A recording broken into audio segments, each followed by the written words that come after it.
Hello friends, मैं पूजा त्रिपाठी आपका techno study 7-2 में स्वागत करती हूँ।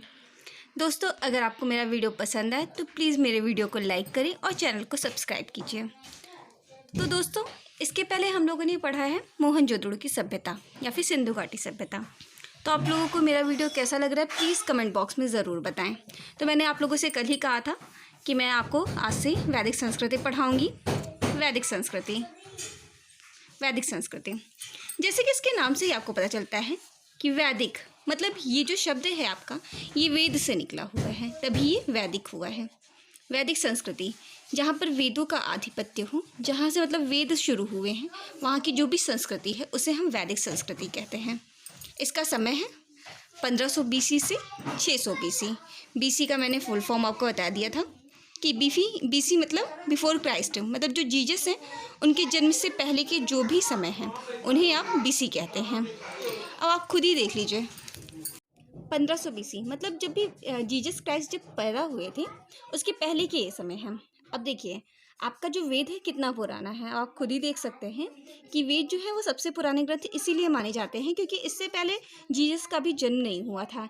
तो ये जो आपकी सनातन संस्कृति है ये सबसे पहले की संस्कृति है, इससे पहले कहीं की। अब आप देख लीजिए सिंधु घाटी सभ्यता को ही, सिंधु घाटी सभ्यता कितनी डेवलप थी, वहाँ पे ईंटें मिलती थी, वो भी पकी हुई ईंटें। तो हर एक समय के बाद एक टाइम होता है जिसके बाद सारी संस्कृतियाँ ख़त्म होने लगती हैं। वैसे ही जब सिंधु घाटी सभ्यता ख़त्म हुई तो उसके बाद आपकी वैदिक संस्कृति आती है। अब वैदिक संस्कृति, अब हम देख लेते हैं कि वेद। तो सबसे पहले वैदिक को जानने के लिए हमें वेद को जानना ज़रूरी है। वैदिक जो शब्द है वो वेद शब्द से निकला हुआ है। वेद शब्द विद धातु, विद धातु जो है आपकी ये संस्कृत की धातु है जिसका अर्थ होता है जानना, जानना। और वेद का अर्थ है ज्ञान, जहाँ से भी हमें ज्ञान की प्राप्ति होती है। जो वेद हैं वो ज्ञान का स्रोत हैं।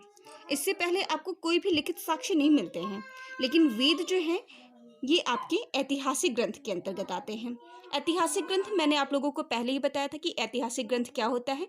ऐतिहासिक ग्रंथ वो होता है जिसे हम पढ़ सकते हैं, जिसके साक्ष्य हमें मिलते हैं और हम पढ़ भी सकते हैं। अब देखिए जैसे सिंधु घाटी सभ्यता थी तो वहाँ पे हमें लिखित साक्ष्य तो मिलते हैं। देखिए वहाँ पे भाव चित्रात्मक लिपि जो हमें मिली है उसके साक्ष्य तो मिलते हैं, लेकिन हम इसे पढ़ नहीं पाते, इसलिए हम उसे आद्य ऐतिहासिक युग कहते हैं, उसको प्रोटो हिस्ट्री युग कहते हैं, और इसे हम हिस्टोरिकल पीरियड कहते हैं। मतलब ये ऐतिहासिक युग है क्योंकि यहाँ से जो लिखित साक्ष्य हमें मिले हैं उसको हम पढ़ सकते हैं क्योंकि वेदों को पढ़ा गया है, आप लोग ये तो जानते ही हैं। अब वेदों को जानने के लिए वेद हैं, वेदों के बाद आते हैं पुराण। अब आपको कुछ सनातन धर्म के बारे में कुछ बता देना चाहती हूँ। बहुत सारी चीज़ें आप लोग पढ़ते होंगे लेकिन इतनी अच्छे से डीपली आप लोगों को पता नहीं होगा, आप लोगों को आपके धर्म के बारे में बहुत अच्छे से नहीं पता होगा। ऐसे ही मैं जब इस्लाम धर्म पढ़ाऊँगी तो इस्लाम धर्म के बारे में, भले ही आप लोग इस्लाम धर्म के होंगे कई सारे लोग, लेकिन उन्हें उनके बारे में शायद उतना ना पता हो, लेकिन जब भी मैं इस्लाम धर्म पढ़ाऊँगी उस वक्त मैं आपको उसके बारे में बहुत सारी चीज़ें बताऊँगी। तो अभी हम वैदिक संस्कृति देख लेते हैं। किसी भी धर्म को जानने के लिए सारे धर्म के बारे में जानना हर इंसान के लिए ज़रूरी है क्योंकि हमारे देश में सारे धर्मों को समान अधिकार प्राप्त हैं। ये तो आप लोग जानते ही हैं। कोई भी धर्म हो, हिंदू, मुस्लिम, सिख, ईसाई, कोई भी धर्म हो, हर एक में समानता होनी चाहिए और हम लोगों को इसके लिए अच्छे से रहना भी चाहिए। तो हम लोग चलिए देख लेते हैं कि पुराण जो है हमारे धार्मिक ग्रंथ हैं हिंदू धर्म के। इसमें 4 युगों का वर्णन हुआ है। 4 युग का सबसे पहले वर्णन जो है वो हमें पुराणों में मिलता है। अब पुराणों में जो हमें 4 युग मिलते हैं कौन कौन से हैं? सतयुग जिसे हम कृतयुग कहते हैं, त्रेता युग, द्वापर युग और कलयुग। तो चलिए देख लेते हैं। ये प्रस्थानत्रयी, आपके हिंदू धर्म में प्रस्थानत्रयी का आपको कभी भी कोई भी जो शंकराचार्य वगैरह होते हैं उन्हें अपने धर्म की स्थापना के लिए इन प्रस्थानत्रयी के बारे में वो भाष्य लिखते हैं। अगर इन तीनों पे भाष्य लिख देते हैं तभी वो अपना धर्म संस्थापित कर पाते हैं। वो है आपके ब्रह्मसूत्र, उपनिषद और गीता। ये क्वेश्चन आपके आते हैं कि प्रस्थानत्रयी के अंतर्गत कौन कौन से आते हैं, कौन कौन से हैं। तो एक है पहला ब्रह्मसूत्र, उपनिषद और श्रीमद् भगवद गीता। आपको गीता पे बहुत सारे भाष्य इसीलिए मिल जाते हैं, उपनिषद पे बहुत सारे भाष्य मिल जाते हैं, ब्रह्मसूत्र पे बहुत सारे भाष्य मिल जाते हैं। उपनिषद ज्ञान का स्रोत है, यहाँ से आपको जितनी भी ज्ञान की चीज़ें हैं, बहुत सारी चीज़ें जो आज हम लोग देख रहे हैं, बहुत सारी चीज़ें देखिए हमारे उपनिषद में, गीता में, ब्रह्मसूत्र में बहुत सारी चीज़ें मिल जाती हैं। अब आज देख लीजिए हमारे जो वेद हैं उसमें आयुर्वेद भी है जो कि उपवेद है। बहुत सारी चीज़ें हैं जो हमें, देखिए पहले के जो वेद थे उनमें ऐसी ऐसी चीज़ें मिली हैं जिसके बारे में आप सोच भी नहीं सकते। इतना ये सनातन धर्म इतना डेवलप था। अब देख लेते हैं वैदिक जो संस्कृति है इसको हम दो भागों में विभाजित करते हैं। एक है ऋग्वैदिक काल और दूसरा है उत्तर वैदिक काल। ऋग्वैदिक काल, ऋग्वैदिक काल जिससे कि आपको इसके नाम से ही आपको पता चल रहा होगा कि ये ऋग्वैदिक काल इसका नाम क्यों पड़ा, क्योंकि ये ऋग्वेद का काल है। मतलब ऋग्वेद से जो उत्पन्न हो, जहाँ पर ऋग्वेद का आधिपत्य हो, वो है ऋग्वैदिक काल। और दूसरा है उत्तर वैदिक काल। इनको हम दो भागों में, पहला है 1500 BC से 1000 BC बिफोर क्राइस्ट, कंफर्म है आप लोगों को, और दूसरा है उत्तर वैदिक काल 1000 BC से 600 BC। तो चलिए हम लोग देख लेते हैं कुछ युगों के बारे में। मैं आपको बता देना चाहती हूँ, हो सकता है आप लोगों को जानकारी हो, लेकिन मैं अपनी तरफ से बता देती हूँ। अगर आपको नहीं जानकारी है तो आप लोग इसे देख करके ज़रूर जान लीजिए, क्योंकि हर चीज़ के बारे में आपको पता होना चाहिए। अगर आपसे कोई पूछ ले और आप ना बता पाए तो फिर कोई मतलब नहीं रह जाता। तो सबसे पहले हम देखते हैं सतयुग। सतयुग, अब जैसे कि इसके नाम से ही आपको पता चलता है कि ये है सत्य का युग। यहाँ पर सत्य की बहुत ज़्यादा, अब हर एक युग अपने युग से बहुत ज़्यादा आगे था। जैसे इस सतयुग सबसे ज़्यादा यहाँ पर सत्य के कार्य होते थे। तो हर एक युग के, ऐसे ही सतयुग को हम कृतयुग भी कहते हैं। हर एक युग का एक पीरियड था। इसका है 4,32,000। अब जो सतयुग था इसका जो पीरियड था, यहाँ पे लोगों ने सत्य कर्म, अच्छे अच्छे कर्म करके अपने युग को बढ़ावा दिया। और इसका समय जो बहुत ही ज़्यादा था, तो आप इसे गुणा कर लीजिए 4 से, क्योंकि ये सबसे पहला वाला युग है। तो यहाँ पर 4 से करेंगे, यहाँ पर 3 से करेंगे, यहाँ पर 2 से करेंगे और यहाँ पर 1 से करेंगे। इसका टाइम पीरियड बहुत ज़्यादा था। अब आप सोच लीजिए कितना ज़्यादा था। अब देखिए इसको मल्टीपल कीजिए।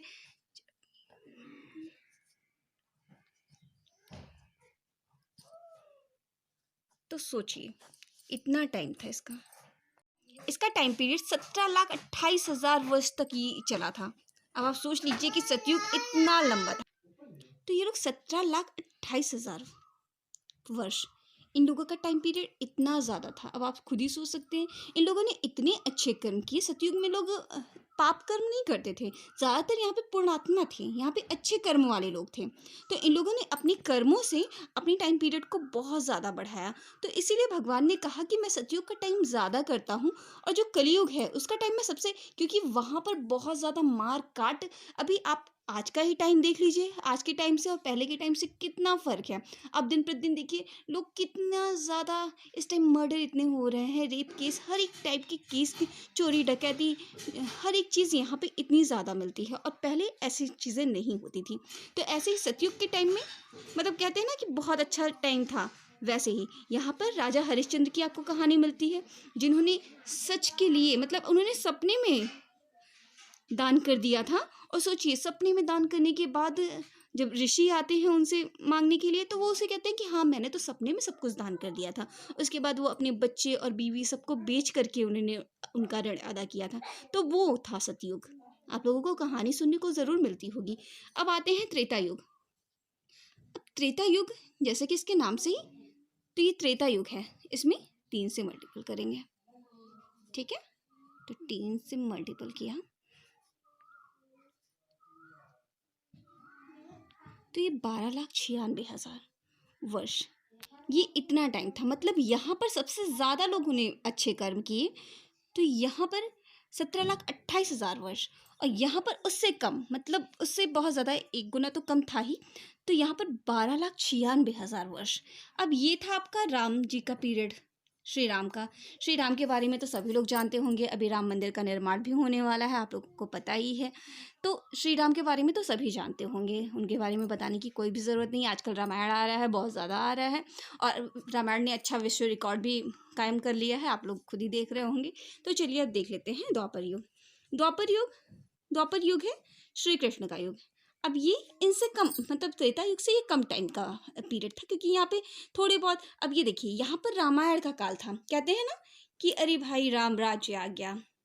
तो रामायण में देखिए बहुत सारे अच्छे काम होते थे, एक बुरे काम का परिणाम रावण ने क्या भोगा। और द्वापर युग, यहाँ पर तो बहुत ज़्यादा अधर्म होने लगे थे।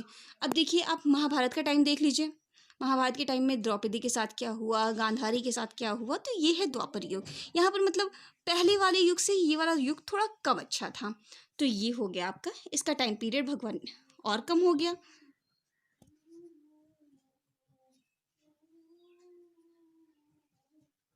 8,64,000। अब कलयुग, कलयुग सबसे बुरा समय, ये कलयुग जो अभी चल रहा है, तो इसका है 4,32,000। ये इतने वर्ष ही चलने वाला है, क्योंकि यहाँ पर अधर्म कार्य बहुत ही ज़्यादा होते हैं। हर एक समय के बाद क्या होता है कि जब भी बहुत ज़्यादा, कहा है ना, गीता में कहा गया है कि यदा यदा ही धर्मस्य ग्लानिर्भवति भारत अभ्युत्थान धर्मस्य। तो ये सब जब उन्होंने, श्री कृष्ण ने कहा, तो ऐसे ही भगवान हर एक काल में एक नया अवतार लेते हैं, जिससे कि उन अधर्मियों का संहार करने के लिए। तो चलिए देख लेते हैं कि अवतार कुछ लिए हैं भगवान ने इससे पहले, तो कौन कौन से अवतार लिए हैं। अब देखिए, ये आपके हैं सतयुग के अवतार। सतयुग में अब मत्स्य अवतार। अब मैं आपको इसकी भी थोड़ी हर एक चीज़ बता देती हूँ कि मत्स्य अवतार में क्या था। मत्स्य अवतार, आपने मनु की कहानी सुनी होगी। इड़ा, मनु, ये सब आपने सुना होगा। ग्रेजुएशन में है, इंटर में, किसी क्लास में है। चलिए, अगर आपने नहीं सुना है तो मैं आप लोगों को बता देती हूँ। इसमें क्या था कि एक बार मनु गए थे, तो उन्होंने, जब वो सूर्य को अर्घ्य दे रहे थे, अर्घ्य मतलब जल चढ़ा रहे थे, तो जब वो सूर्य को अर्घ्य दे रहे थे, तो उनकी जो उसमें लोटे में एक मछली, मतलब सुनहरी कलर की एक मछली आके गिर गई थी। तो वो जब उसको देखने लगे, तो वो क्या है, अब इसको क्या करूँ। तो वो मछली उनसे कहती है कि तुम मुझे बचा कर रखो, एक टाइम आएगा, जब मतलब प्रलय का टाइम आएगा, तो मैं तुम्हें बचाऊंगी। तो उन्होंने कहा ठीक है। तो उन्होंने उस मछली को क्या किया कि जल में प्रवाहित कर दिया। तो जब वो जल में गई और जब प्रलय का टाइम आया, तो वो मछली उनके लिए नौका साबित हुई। मतलब उसने अपने ऊपर उन्हें, मनु को रखा, और जब पूरी पृथ्वी समाप्त होने लगी, मतलब मानव जाति का समाप्त होने लगी, तो उन्होंने उन्हें उससे बचाया था। तो ये थी मत्स्य अवतार की कहानी। हाँ, तो ये था आपका मत्स्य अवतार। अब देख लेते हैं कूर्म अवतार। कूर्म कूर्म बोलते हैं कछुए को। कछुए को संस्कृत में आप कूर्म बोलते हैं। तो कछुआ था। कछुए का क्या था कि जब आपका समुद्र मंथन होने लगा, तो भगवान विष्णु, ज़्यादातर अवतार जितने भी लिए हैं भगवान विष्णु ने लिए हैं। ये आपकी जानकारी के लिए ज़रूर आप लोगों को पता होना चाहिए। हर एक धर्म के बारे में सभी को पता होना चाहिए। हमें भी पता होना चाहिए और दूसरे लोगों को भी पता होना चाहिए। इसलिए मैं आपको सारी चीज़ें बहुत अच्छे से डिफ़ाइन कर रही हूँ। आप लोगों को कोई भी प्रॉब्लम हो तो प्लीज़ कमेंट बॉक्स में ज़रूर लिखिएगा। तो भगवान विष्णु ने, जब समुद्र मंथन होने लगा, तो जब मंथन होने लगा, तो वासुकी नाग जो था, उसको अब रखने के लिए नीचे जो एक पिलर टाइप का था, उसको रखने के लिए उन्हें कुछ मिल नहीं रहा था कि किसके ऊपर रखकर मंथन किया जाए। तो जब मंथन करना था, तो भगवान विष्णु से उन्होंने प्रार्थना की कि भगवान आप आइए और प्लीज़ हमारी मतलब हेल्प कीजिए, मदद कीजिए। तो उन्होंने कहा कि ठीक है। फिर उन्होंने कछुए का रूप धारण किया, और जब समुद्र मंथन हुआ, तो उसमें से विष भी निकला और अमृत भी निकला, जिसके लिए लड़ाई होने लगी। तो उसी में राहु और केतु, जिन्हें मारा गया था, तो भगवान विष्णु ने उन्हें मारा था। तो ये था आपका कूर्म अवतार। वो भी धर्म की स्थापना के लिए था, क्योंकि असुरों, राक्षसों, इन लोगों को मारने के लिए उन्होंने कूर्म अवतार भी धारण किया था। तो ये हुआ आपका कूर्म अवतार। अब वाराह अवतार। वाराह का अर्थ होता है सुअर। हिंदी में इसे आप सुअर कहते हैं। अब क्या हुआ कि एक राक्षस है, उसका नाम था हिरण्याक्ष। तो उसने क्या किया था कि पृथ्वी को जल के अंदर उसने डुबो दिया था। अब उसने जब जल के अंदर पृथ्वी को डुबो दिया, तो जाहिर सी बात है कि सारी मानव प्रजाति ही उसमें दुविधा में आ गई, क्योंकि सब मर जाते। तो फिर क्या किया जाता। फिर उन्होंने क्या किया कि भगवान विष्णु ने फिर पृथ्वी को बचाने के लिए, पूरी मानव प्रजाति को बचाने के लिए वाराह अवतार धारण किया, और फिर उन्होंने वाराह अवतार धारण करके उस पृथ्वी को अपने उस पर उठा करके फिर वो ऊपर लेकर आए। तो ये हुआ आपका वाराह अवतार। अब देख लेते हैं नरसिंह अवतार। इसके बारे में तो ज़्यादातर लोग जानते होंगे, क्योंकि आप लोगों ने टीवी वगैरह में प्रहलाद की कहानी आती है। तो एक था भगवान विष्णु का परम भक्त प्रहलाद। तो वो अपने पिता से, मतलब उसका उनके जो पिता थे वो विष्णु जी के शत्रु टाइप के थे, क्योंकि ज़्यादातर जितने भी राक्षस पहले हुआ करते थे, मतलब कहानियों में आपके पुराण वगैरह में मिलता है इन लोग का जिक्र, तो जितने भी वो होते थे वो विष्णु जी से बहुत ज़्यादा उन लोग की शत्रुता टाइप की रहती थी। तो उनके एक पुत्र थे, प्रहलाद उनका नाम था, और वो विष्णु भगवान के बहुत बड़े वो थे, क्या बोलते हैं उसे, भक्त।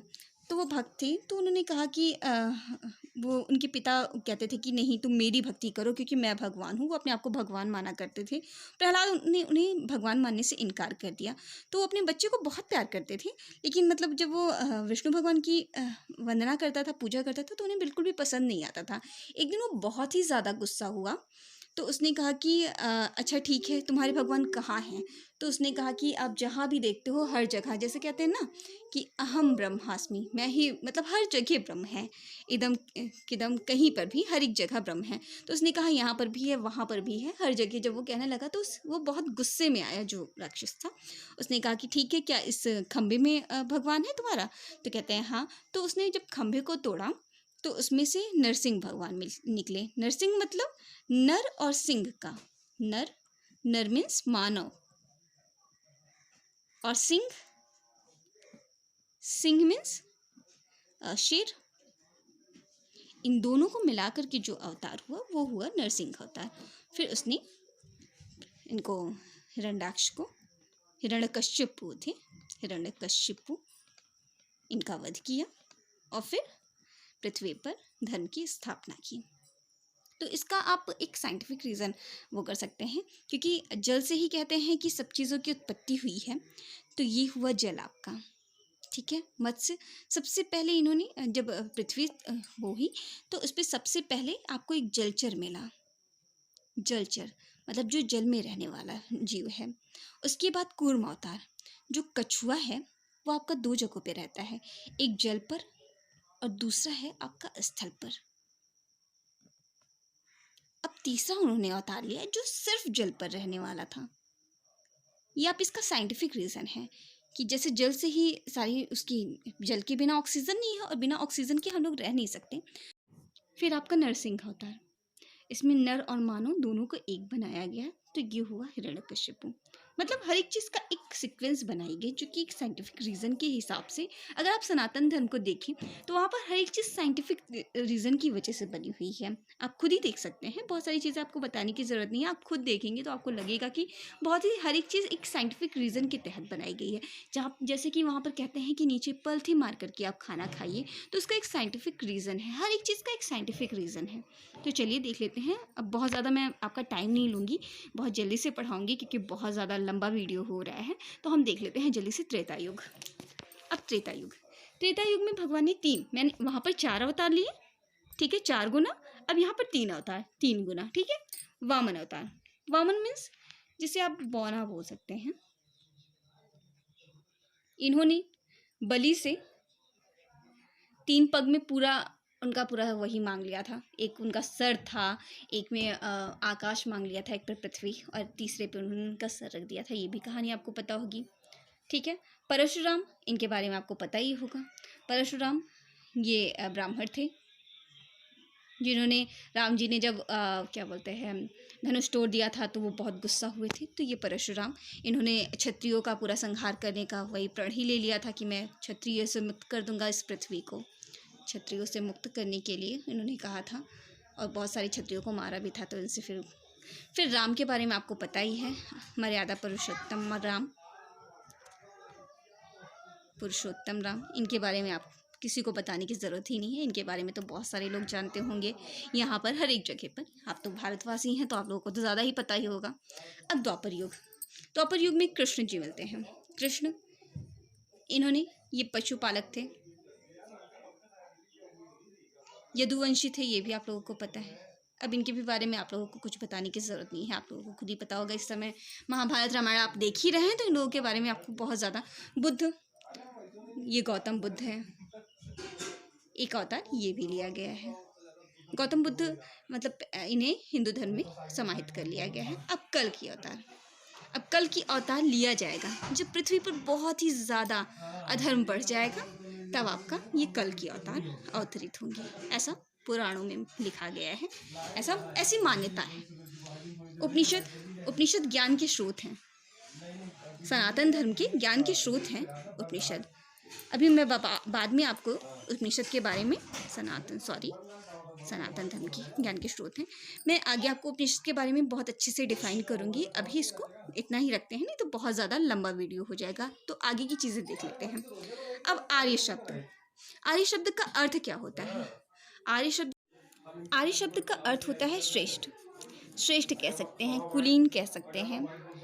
जो भी श्रेष्ठ होगा, जो कुलीन होंगे वो श्रेष्ठ होंगे, ठीक है, कुलीन। तो ऐसा आप मान सकते हैं। एक ये टिपिकल मतलब बहुत ही सीमित अर्थ है। अब कुछ लोग इसे जाति विशेष मानते थे कि मतलब आर्य मतलब जो जाति अच्छी मतलब बहुत अच्छी जाति से थे वो थे आर्य, लेकिन इसे मान्यता, तो जाति विशेष इसे मानना ठीक नहीं होगा। आप इसे एक भाषाई समूह को इंगित करते हैं। तो ये कभी कभी क्वेश्चन आता है कि आर्य का अर्थ क्या है, श्रेष्ठ, कुलीन, ये आपके सही अर्थ है। मतलब श्रेष्ठ भी होता है, कुलीन भी होता है, और ये एक भाषाई समूह मतलब एक जैसी भाषा समूह को, मतलब आर्य जो थे वो एक ग्रुप में आए थे। मतलब बहुत सारे लोग एक टाइम पे, जैसे कहीं पर कुछ चीज़ें हो जाती हैं, कोई दुविधा हो जाती है, तो लोग उस जगह को छोड़ करके एक समूह छोड़ करके इधर आया था। तो वही है, एक भाषाई समूह को इंगित करता है, क्योंकि कहीं पर भी इंसान रहता है तो वहाँ पर एक भाषा समूह बोला जाता है, एक टाइप की भाषा बोली जाती है। अब जैसे आप गांव में रहते हैं तो उसी टाइप की, जैसे उत्तर प्रदेश में आप हिंदी, लेकिन आप महाराष्ट्र में जाएंगे तो वहाँ पे आपको मराठी मिलेगी, ठीक है। दक्षिण भारत में जाएंगे आपको कन्नड़ मिलेगी, मलयालम मिलेगी। तो ये सारी लैंग्वेज तो एक भाषाई समूह को इंगित करता है। तो देख लेते हैं आर्य शब्द किससे निकला हुआ है। आर्य शब्द अरि शब्द से निकला हुआ है, अरि, जिसका अर्थ होता है विदेशी या फिर अजनबी। ये भी आपकी जानकारी के लिए है, ये आप नोट भी कर सकते हैं कि अरि शब्द का अर्थ होता है विदेशी या फिर अजनबी। इसे कहते हैं आर्य शब्द नवागंतुकों से संबद्ध या फिर उच्चकुल उत्पन्न। आप इसे दो शब्दों में डिवाइड कर सकते हैं कि नवागंतुक मतलब जो नए आगंतुक, कहीं से भी नए लोग जो आए हुए हैं, उनसे संबद्ध आप आर्य शब्द को कर सकते हैं। और उच्च कुल में उत्पन्न, जो भी उच्च कुल में उत्पन्न हुआ हो उसे आप आर्य कह सकते हैं। तो ठीक है, ये दोनों ऑप्शन आपके सही होंगे। आपको कभी भी मिले तो ये सारी चीज़ें सही होंगी। आर्यों के अब मूल निवास स्थान के बारे में बहुत सारे लोगों के बहुत सारे मत होते हैं। आप कहीं भी हिस्ट्री में जाएंगे तो आपको एक मत नहीं मिलेगा, बहुत सारे विद्वान अलग अलग मत देते हैं, क्योंकि कुछ लोग किसी चीज़ को लेकर के चीज़ें करते हैं, और कुछ लोग, हर एक इंसान को कुछ ना कुछ मिलता है तो वो उसके ऊपर डिपेंड मतलब डिसाइड करता है कि ये ऐसे रहे होंगे, यहाँ से आए होंगे, वहाँ से आए होंगे। तो आर्यों के मूल निवास की वो कहाँ के थे, इस पर मतलब लोगों की दुविधा है। तो कुछ मत हैं जिन्हें मैं आपको बता देती हूँ। तो बाल गंगाधर तिलक, अब इनके बारे में मैं आपको मॉडर्न हिस्ट्री में बताऊंगी, लेकिन अभी यहाँ पे जानना ये ज़रूरी है कि बाल गंगाधर तिलक ने इन्हें आर्कटिक प्रदेश का बताया है। अब आर्कटिक प्रदेश जैसे ये मान लीजिए वर्ल्ड मैप है, पृथ्वी का आकार कुछ ऐसा ही है, ठीक है। तो ये हो गया, ये जो ऊपर का एरिया है इसे आर्कटिक वृत्त कहते हैं, ये पूरा आर्कटिक, ठीक है। तो आर्कटिक ये उत्तरी ध्रुव से, अभी ये मान लीजिए अपना भारत है, तो ये कहते हैं कि जो आर्य थे वो यहाँ से, तो ये यहाँ से उत्तरी ध्रुव से आर्कटिक क्षेत्र से आए थे। ये क्वेश्चन आते हैं कि तिलक ने क्या माना है कि मतलब आर्य लोग कहाँ के निवासी थे, तो ये आपको आर्कटिक प्रदेश या फिर उत्तरी ध्रुव, ये दोनों आपका हो सकता है। तो आप इसे याद ज़रूर करिएगा, ठीक है। दूसरा है आपका विलियम जोन्स, इन्होंने एशियाटिक सोसाइटी की स्थापना की थी भारत में, आप जानते ही हैं। ये कहते हैं कि ये जो आर्य थे ये यूरोपीय थे। अब आप सोच सकते हैं कि आर्य कैसे यूरोपीय होंगे, ठीक है। तो ये भी आपके क्वेश्चन में आता है कि आर्य मतलब विलियम जोन्स के अनुसार वो कहते हैं कि आर्य लोग जो थे वो यूरोप से आए हुए थे, जबकि मतलब ये इतना मान्य मत नहीं है। अब मैक्स मूलर जो थे ये जर्मनी के विद्वान थे। इन्होंने भारतीय भाषाओं पर, भारत की बहुत सारी चीज़ों पर बहुत ज़्यादा रिसर्च किया है। तो मैक्स मूलर ने कहा है कि ये मध्य एशिया के निवासी थे। मध्य एशिया आप जानते ही हैं कि ये जैसे ये भारत है, इधर का जितना भी एशिया आता है मध्य एशिया, या फिर आप इसे पश्चिमी एशिया भी कह सकते हैं, तो वहाँ के निवासी थे मैक्स मूलर के अनुसार। स्वामी दयानंद सरस्वती के अनुसार ये तिब्बत के निवासी थे। अब भारत के जस्ट ऊपर ही तिब्बत है, तो ये कहते हैं कि ये तिब्बत के निवासी थे। तो ठीक है व्यूअर्स, आज के लिए बस हम लोग इतना ही रखते हैं। कल हम लोग इसके आगे का वैदिक संस्कृति पढ़ेंगे। तो आप लोगों को अगर मेरा वीडियो पसंद आ रहा है तो प्लीज़ मेरी वीडियो को लाइक कीजिए और चैनल को सब्सक्राइब कीजिए। Thank you.